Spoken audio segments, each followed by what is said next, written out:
જે કાંડ છે તેના જે મુખ્ય આરોપીઓ છે તે સજાથી બચવા માટે અને પોલીસ કાર્યવાહીથી બચવા માટે પહેલેથી જ જામીન અરજી કરી રહ્યા છે, પરંતુ આ જામીન અરજી પહેલા જ આ કાંડને લઈને મોટા સમાચાર એ સામે આવ્યા છે કે જે જામીન અરજી હતી તે ફગાવી દેવામાં આવી છે।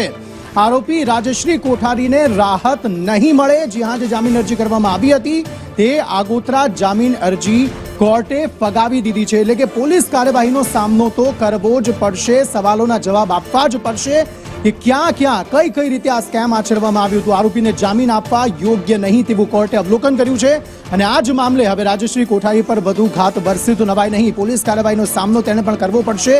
અને આ ઉપરાંત પણ અન્ય જે કેટલાક આરોપીઓ છે તેમની પણ અટકાયત કરીને તેમને પણ એ સવાલો પૂછવામાં આવશે કે આખરે આ પ્રકારનું કૌભાંડ શા માટે આચરવામાં આવ્યું અને લોકોના જીવ સાથે રમત કે જ્યારે ડોક્ટર તમે બનો છો ત્યારે તમે જે શપથ લો છો એ શપથના વિપરીત જઈને તમે શા માટે આ રીતે કૌભાંડ આચરી નાખ્યું, લોકોના હૃદય ચીરી નાખ્યા માત્ર ને માત્ર પૈસાની લાલચમાં। તેવામાં અત્યારે મહત્વપૂર્ણ સમાચાર, રાજશ્રી કોઠારીના આગોતરા જામીન જે છે એ અરજીને ફગાવી દેવામાં આવી છે।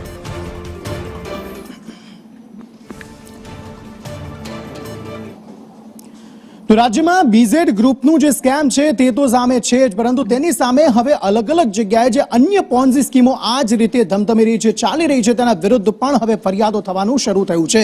મોડાસામાં અલગ અલગ જગ્યાએ આ પ્રકારની પોન્ઝી સ્કીમો ચાલી રહી હતી, જેના વિરુદ્ધ પણ હવે સીઆઈડી ક્રાઇમમાં ફરિયાદ નોંધાવવામાં આવી છે। 3 કંપનીઓ આવી મોડાસાની જ સામે આવી જે બીઝેડ સાથે જોડાયેલી હતી, જેમાં એક આરકે એન્ટરપ્રાઇઝ જે હરપાલ સિંહ સામે આરકે એન્ટરપ્રાઇઝ જે છે, આ ઉપરાંત હરસિદ્ધિ એન્ટરપ્રાઇઝ જે છે, આ ઉપરાંત પણ વધુ એક કંપની કે જેના કેકે એન્ટરપ્રાઇઝ, આ ત્રણેયના સીઈઓ સામે સીઆઈડી ક્રાઇમમાં ફરિયાદ નોંધાઈ છે કે તેમણે પણ લોકો પાસેથી આ જ રીતે કરોડો રૂપિયા ઉઘરાવ્યા છે ઇન્વેસ્ટમેન્ટના નામે।